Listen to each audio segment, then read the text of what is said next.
बिहार में प्रशासन और विशेष तौर पर पुलिस के लोगों से मैं विशेष तौर पर आग्रह करूंगा कि और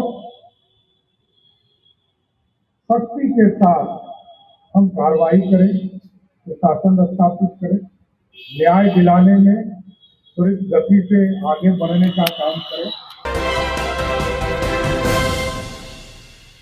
पनोरमा ग्रुप, जो सोचता है वो करता है, आपके अपने सपनों का आशियाना।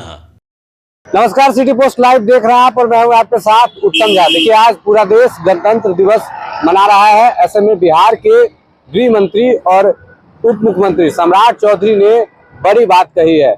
आज सरदार पटेल भवन पुलिस मुख्यालय में उन्होंने झंडोत्तोलन किया है। उसके बाद वो भाषण देने लगे, लोगों को संबोधन करने लगे। इस दौरान उन्होंने पुलिस को खुली छूट दे दी है और कहा है कि सख्ती के साथ कार्रवाई की जाएगी। वहीं बिहार का क्या बजट हुआ करता था और अब बिहार का क्या कुछ बजट है, सारी बातें जो है वो खुद बताने लगते हैं। सबसे पहले आप सुनिए कि सम्राट चौधरी क्या कुछ कह रहे हैं।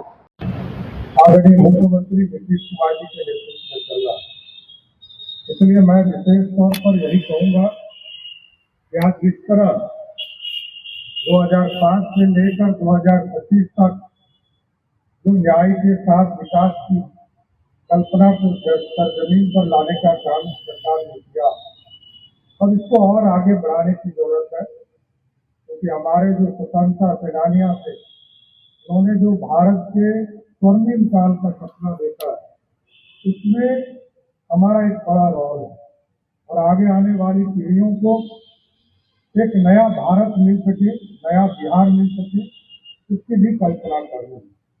इसलिए गणतंत्र दिवस के शुभ अवसर पर हम लोग को संकल्पित भी होना चाहिए कि आगे बिहार में प्रशासन और विशेष तौर पर पुलिस के लोगों से मैं विशेष तौर पर आग्रह करूंगा कि और सख्ती के साथ हम कार्रवाई करें, प्रशासन स्थापित करें, न्याय दिलाने में त्वरित गति से आगे बढ़ने का काम करें और जो विकास के कार्य हैं उसमें हम सहभागी बन सकते, क्योंकि कई चीजें अभी लगातार सरकार कर रही है। उद्योग के क्षेत्र में हमें बढ़ना है। अभी तक बिजली हम लोगों ने गांव-गांव पहुंचाने का काम किया, सड़क गांव-गांव पहुंचाने का काम किया, पानी पहुंचाने का काम किया। अब बिजली और सड़क की व्यवस्था लगभग अच्छी हो गई। अब उद्योग के जाल को दिखाने में हमारी पुलिस की अहम भूमिका है।